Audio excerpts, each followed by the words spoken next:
Well, this is we're going to focus here on this article on page 28, which I think was very crucial to our class discussion. The title of the article is Whether the Natural Law Contains Several Precepts or Only One. It's important to note that he believes it contains several, although in my reading of it, he only supplies one, but in a complicated way, the others follow from that. Now, precept. What does precept mean? Well, it's always good to Google things. Look them up. Find a dictionary and read the definition of precept. But I think precept here has several synonyms, and the one that I was really emphasizing in class was self-evident first principle, which I think is pretty good, actually, as an interpretation of what he means by precept. Fundamental principle, but also something which is immediately evident as true to us because we are rational creatures, he would say. The idea is, again, that the natural light of reason, our capacity to think, is not only, as I said in class, inferential, where we can see how one thing follows from another and make arguments. It's also material or substantive in the sense that we can recognize truth. That is, because we're rational creatures in this Thomistic Thomas Aquinas notion of rationality, we have the capacity to recognize fundamental truths without proof, just to see that they are true, that they have to be true. Right?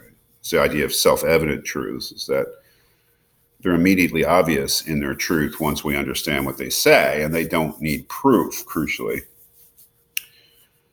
And Thomas says, as he says all along, and it's important to note, practical reasoning about morality, it's not the only reasoning we do. We also do what he calls speculative or speculative reason. And there he has in mind logic, mathematics, and science, and perhaps metaphysics.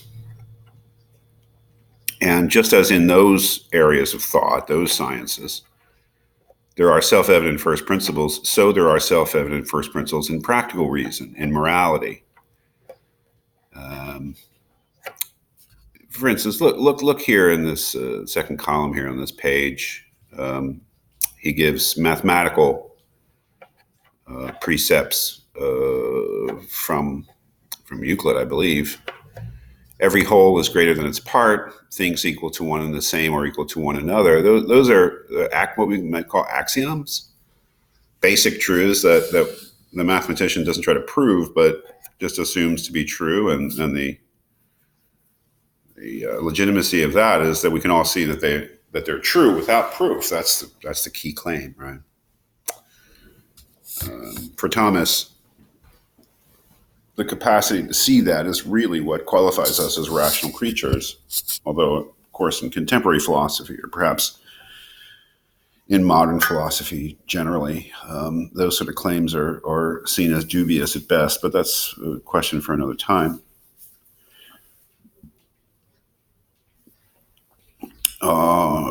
He sees the fundamental principle of speculative reason to be this here, the principle of non-contradiction, that the same thing cannot be affirmed and denied at the same time. She talked about in class.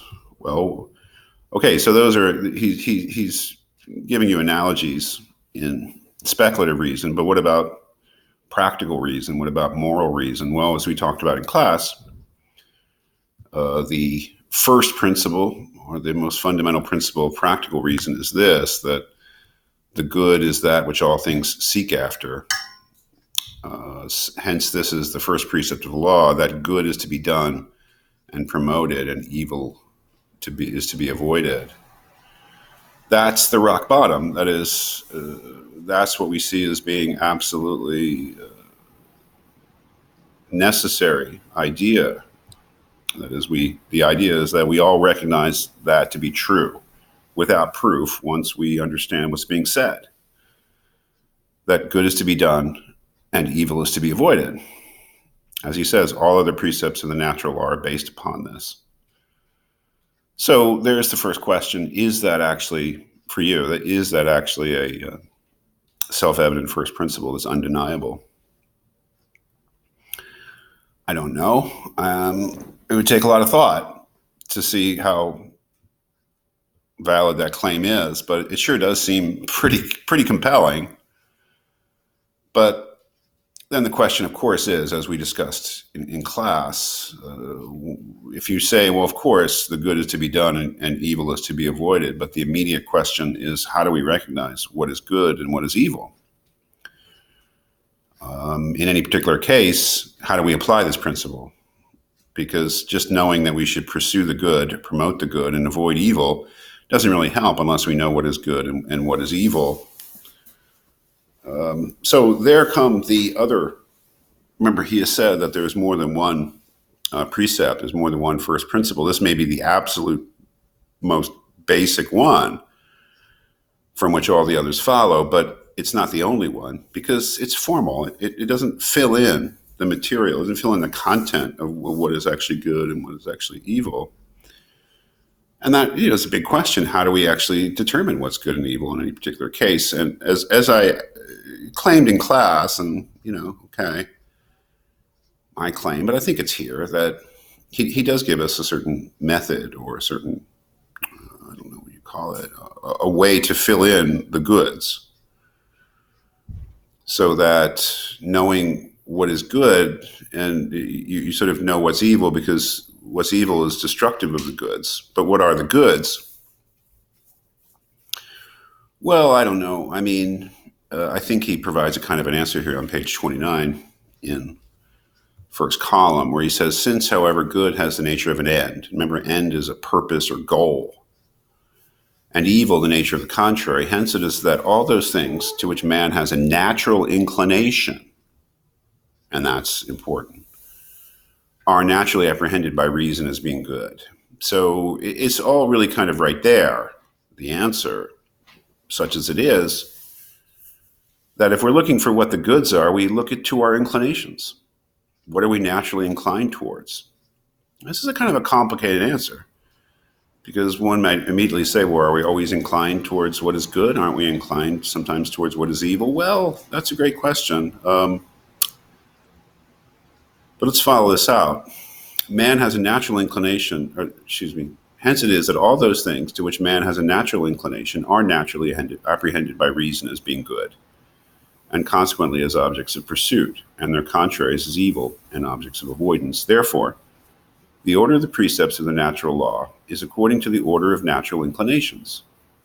Okay, so what are those things that we're fundamentally inclined towards, that we're fundamentally disposed, lean towards?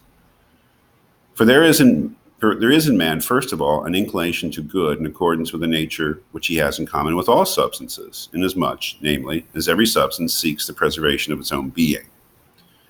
That's a really fundamental idea of medieval thought, that everything seeks to keep itself in being, both living things and non-living things.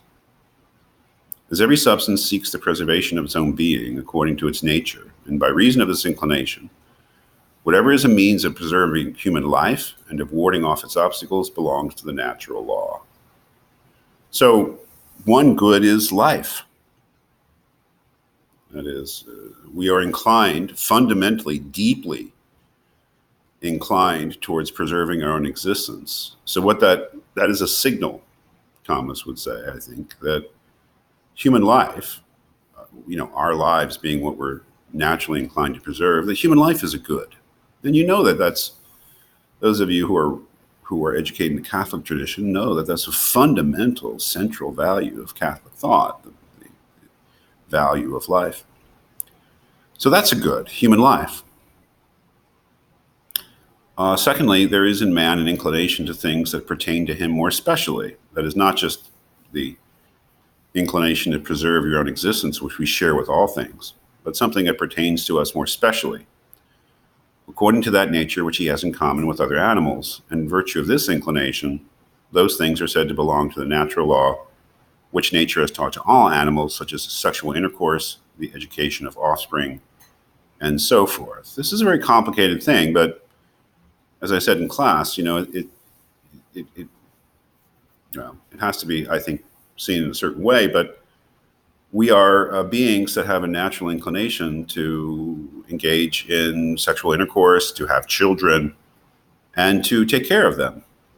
And so all those things he sees as being connected. That is, our sexual desires need to be connected up with other aspects of life, such as children and family. I would say that, as I said in class, a fundamental value here that Thomas thinks we see reflected in our own inclinations is the value of family. That family is a good. That having children is a good, and raising children and educating children is a good, because it's sort of built into our nature, is the idea. Now, of course, this is all really very broad, right?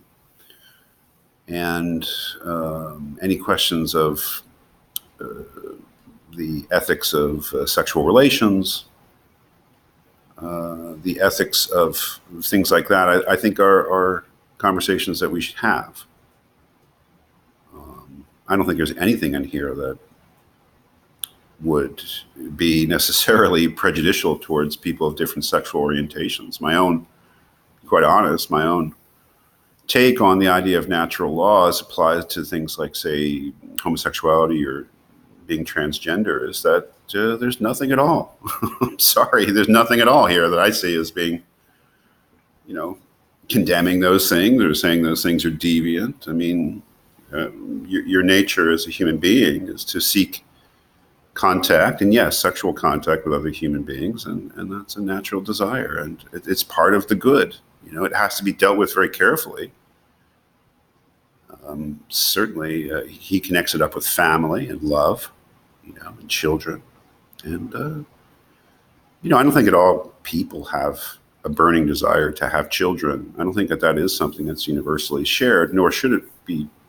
So if you aren't really interested in having children, I don't think there's anything wrong with that. But I do believe it's a widespread thing. It's certainly something that I've felt in my life, and it's connected up with our physical love of other people, and our notion of family and togetherness. So I don't see this as being excluding people of different orientations or people who are gender fluid or anything like that at all. Sorry, I don't see it. But I do see it as saying that just as our own lives, human lives are a great value, and we should protect human life, that we should also protect family, because it's a good. Family is a good, and anything destructive of family would be a bad and evil. And then he says these are just examples of these aren't all the goods. These are examples of how we determine what is good based upon our inclinations. So he says, thirdly, there is in man an inclination to good according to the nature of his reason, which nature is proper to him. So he starts out in the most broad level of, we share with all things the desire to stay in existence. We share with all animals the desire for sexual intercourse and the raising of children. But thirdly, he says, and specific to us as human beings, we have, as he says, we have a natural inclination to know the truth about God and to live in society. And in this respect, whatever pertains to this inclination belongs to the natural law. E.g., which means, for example, Latin, e.g., to shun ignorance, to avoid offending those among whom one has to live, and other such things regarding the above inclinations. A very, very, very interesting suggestion here. As human beings, we have a natural inclination to know the truth, especially about God, and to live in society. So what does that tell us about the goods? Well, one of the goods is knowledge. Because for somebody like Thomas Aquinas, all truth is reflective of God's nature. Scientific truth, political truth, moral truth, truth about art, truth about everything. The science itself and knowledge itself is a good. We have because we have a natural inclination to know, and that natural inclination is a signal that what we're inclined towards is a good, and truth and knowledge are a good. And he says, and to live in society, community is a good. Nation is a good.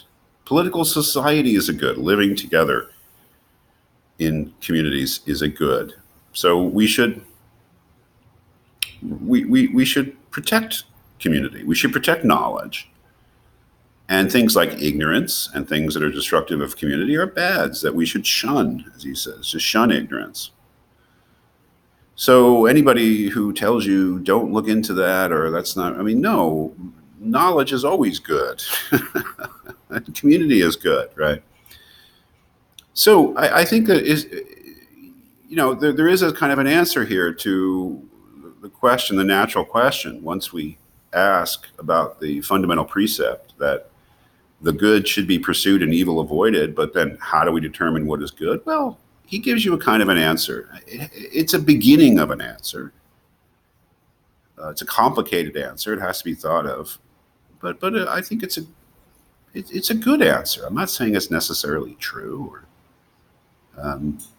that human nature itself and its fundamental inclinations give us a kind of an orientation that allows us to determine what those goods are.